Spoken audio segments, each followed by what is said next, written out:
The Justice Department says it will continue to release more of the Epstein files on a rolling basis, blaming any delays on releasing all of the files on the time-consuming process of obscuring victims' names and other identifying information. But just the sheer amount of people with insane amounts of money that are attached to this. What a crazy operation they were running. What a crazy thing.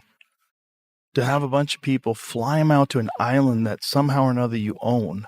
Have you ever seen that video? No. Pull that video up. Have you ever had a personal relationship with Donald Trump? What do you mean by personal relationships? Have you socialized with him? Yes, sir. Yes?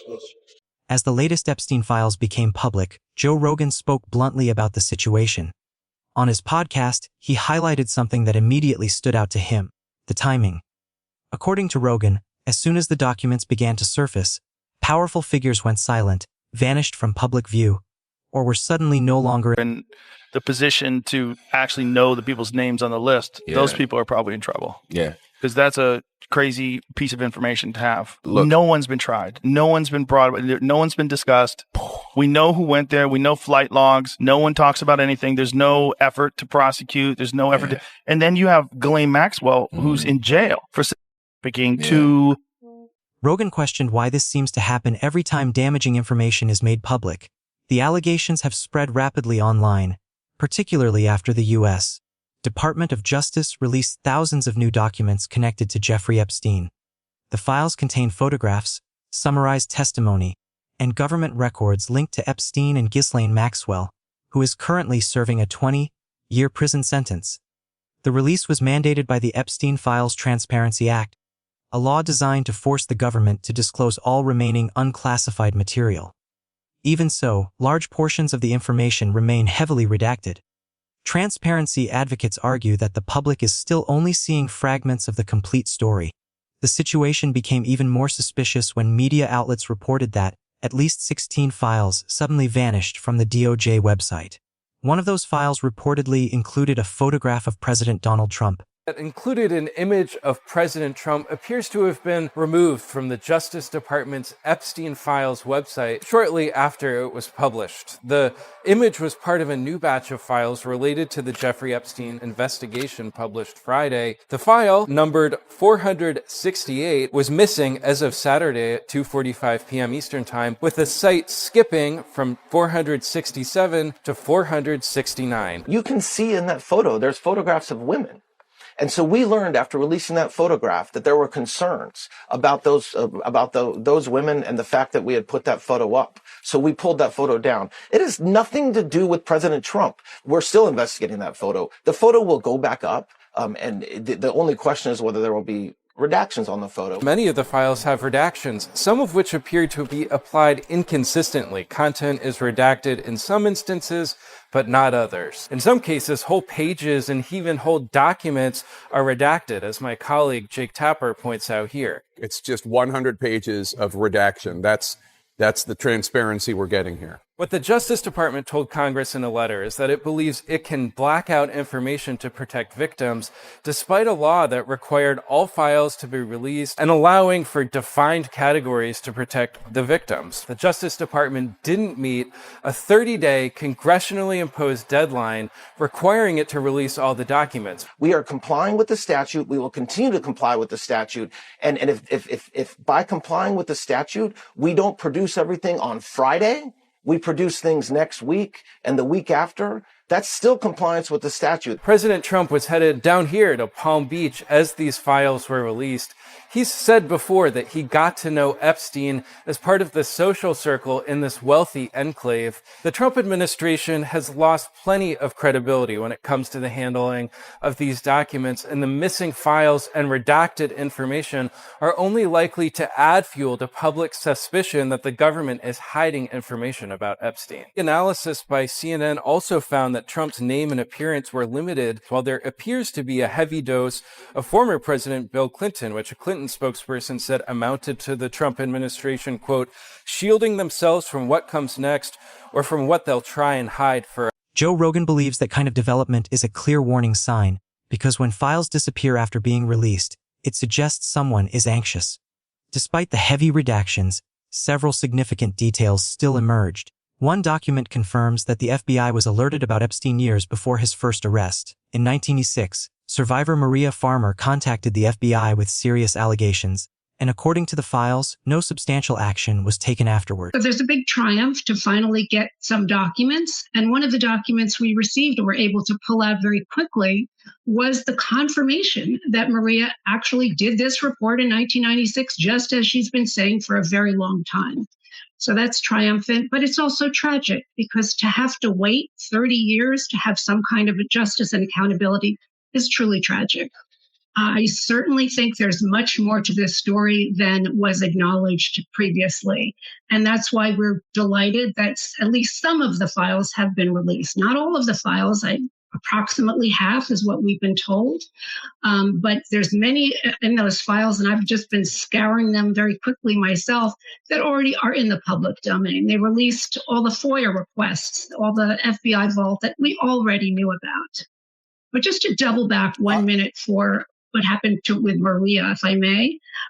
What happened with Maria, she reported Jeffrey Epstein's crimes, but she also reported his child pornography. And that is another terrible illegality. And that's something that the government failed to even address in their efforts to prosecute either Epstein or Maxwell. And that is truly tragic. Farmer spoke publicly and said she finally felt acknowledged. She said she felt vindicated, calling it one of the best days of her life. The files also contain newly released grand jury transcripts. These records describe how investigators questioned multiple underage girls and young women years ago. The testimony reveals how long these patterns continued and how many opportunities authorities had to intervene sooner. Why did that never happen? Many people have speculated that Jeffrey Epstein was acting as an asset for the Mossad, gathering blackmail material on American politicians to influence policy and exert control at a government level. Joe Rogan appeared to lend weight to that theory by offering speculation of his own. Everybody wants to say he was working for the Mossad. He very well could have been. He could have been working for the CIA. He could have been a guy who was on his own, but also working with them, right? Like a guy that they used, but they never fully endorsed. Like an asset. Yeah. Yeah. And a guy who could move money around. Right. He definitely... Good at laundering money. The moving money around stuff was very weird because he had money through no way that anybody could ever explain. Yeah. He had an enormous amount of money through no way that nobody could ever explain. Which, you know, if you're state-funded, you're funded by Israel, and Israel's funded by America, and, you know, there's also NGOs and nonprofits, and there's ways to move money around where you can give this guy money. Yeah. So he was like Weinstein, who is an economist, right? Weinstein's a legitimate mathematician. Eric? Yeah. So when Eric met him, his first inclination was he was a fraud. He's a construct. Yeah, a construct. And did he tell you the whole story about the girl sitting on his lap? Yep. So Epstein, while he's meeting with Eric Weinstein for the first time, has a beautiful girl sitting on his lap, and a woman, I shouldn't say girl. He said she was like in her 20s, and she's sitting on his lap, and he's bouncing around, so they're juggling around. While and he's asking math questions. Yeah, talking serious. So he was obviously nerd fishing. He was fishing for nerds, and I think he caught a lot of nerds in that net. There's a lot of those 100%. Guys that wound up going to that island. They probably thought, this is great. We get to party. Nothing's free. And they probably felt like they were rock stars because they get to hang out with the intellectual elite on an island with a guy who's just a billionaire philanthropist who's eccentric, who just loves women. He's a professed bachelor. And it all seemed too good to be true. It's so true. Because it was. Yeah. So I think he was an asset. Whether or not it was for the Mossad strictly or Israel strictly or the United States strictly, whether it was a CIA thing, I don't know. But I think it was probably a part of a blackmail compromise. Photographs released alongside the documents are now circulating rapidly online. Many were taken from Epstein's properties during FBI searches. Some are heavily redacted, but recognizable individuals can still be seen. Former President Bill Clinton appears in several of the images. One reportedly shows him swimming with Ghislaine Maxwell. Another shows him in a hot tub with a woman whose face is obscured. Clinton has not been charged or formally accused in connection with the Epstein case. However, Joe Rogan has previously claimed that he criticized Clinton as predatory behavior years ago, nearly a year before Epstein's death. Major problems with the Clinton Foundation. It's not even around anymore. They shut I it didn't down. know that. I didn't even know that. It's a dark legion. And meanwhile, she's doing all this Me Too talk. Her husband's a goddamn predator. Yeah. He's been a predator forever. Clinton has previously stated that he ended his association with Epstein before Epstein's legal issues became public, but that claim does not appear to fully align with what has since emerged. Another high-profile figure with documented ties to Epstein, whom many believe the media has downplayed, is billionaire Bill. House Oversight Democrats released new photos from Jeffrey Epstein's estate. The images include a Ukrainian passport, Bill Gates posing with a woman whose face was redacted, a screenshot of texts discussing the sending of girls, and a photo of a foot bearing a quote from Lolita. And now, as additional documents are expected to be released in the coming weeks, Joe Rogan's theories about what may have been happening behind the scenes appear to be further reinforced. Joe recently explained that the presence of famous and respected names connected to Epstein made others feel a sense of safety. If presidents and prominent public figures were involved, people assumed everything was legitimate. That perceived legitimacy caused people to let their guard down. Over time, Rogan believes many individuals thought they were simply networking or unwinding with powerful elites, not realizing that compromising information could potentially be gathered about them. He said some people may not have fully understood what was happening, while others may have chosen to overlook obvious warning signs. All thought that it was this lovely exchange of powerful people and brilliant people, and then they were just getting dirt on all of them. Guys cheating on their wives, guys, whether knowingly or unknowingly, having sex with underage girls. Everybody And wants to be. Maybe some guys, that was their thing. Sure. Because it seemed like with Epstein, that was his thing. Yeah. Yeah. Yeah, that's what I think too. I don't think there's any evidence to either. I think it's all been, I don't think there was collected with that plea deal, and I don't think there's any list that's going to point to, there's no smoking gun. That's I don't know about that. I think it's all been, taken care of. I think that I think you could open up every file. But that's the truth. Why did they have all those files? Why did they parade around with these binders? Because and a say, lot of, do you remember those yeah. photo ops that they said? Like, look, they did like a thing. We have the Epstein files right here, Right. and they had binders. Like, what kind of political theater is that? If you don't really have the Epstein It files, was like, probably what is theater. And what I mean by that is I think, like, if they are keeping something quiet, it's because it's video of underage girls, or it's video of the victims who don't want that to be out there. And the Justice Department cannot make that public. They cannot bring that to Congress. That's all sealed for their privacy, right? Well, that is the argument. But then they're saying now that there are no files. They're saying there's no video. I believe that. Don't you? I don't know. I think they have video. I think if you've got an island and you want compromise on people, you can't just have here. According to Rogan, plea agreements frequently shut down investigations altogether. Once a deal is reached, evidence gathering stops, and whatever material existed may never be uncovered. He also noted that Epstein's sentence granted him unusually broad freedom, which only intensified questions about influence, privilege, and power. When you have a plea deal, nobody is collecting any evidence. You understand? Right. So it's not like we're going to collect evidence. No. The part of the plea deal is this investigation is over. You plead, you do your time in this jail where you can go out and play golf during the day, but you have to come back at night. He was under home arrest. He would only have to go there like a couple of days a week. Right. He'd have to go to the county jail in Palm Beach You'd have to check during in. the day. Right. So that's what I'm saying is I think all that shit I think was he did corrupt. like weekends. I think he did like weekends in the jail. Man, I'm not kidding. I think they allowed him to work. Money talks, baby. It's not just money talks, it's influence. And the guy who was the arresting sheriff was told this guy was intelligent. Yeah, that's what he was told. So I would assume that guy's telling the truth because he's a sheriff. He's got no reason to lie, or whoever he was. Right. But I think there's a lot of super powerful people that are very, very, very wealthy, and they have the ability to say whether or not things get out.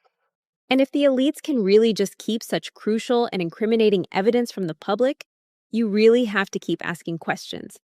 Joe Rogan, for example, has often asked about why the Epstein and even Diddy client lists have gone missing, and why they often include such prominent celebrities.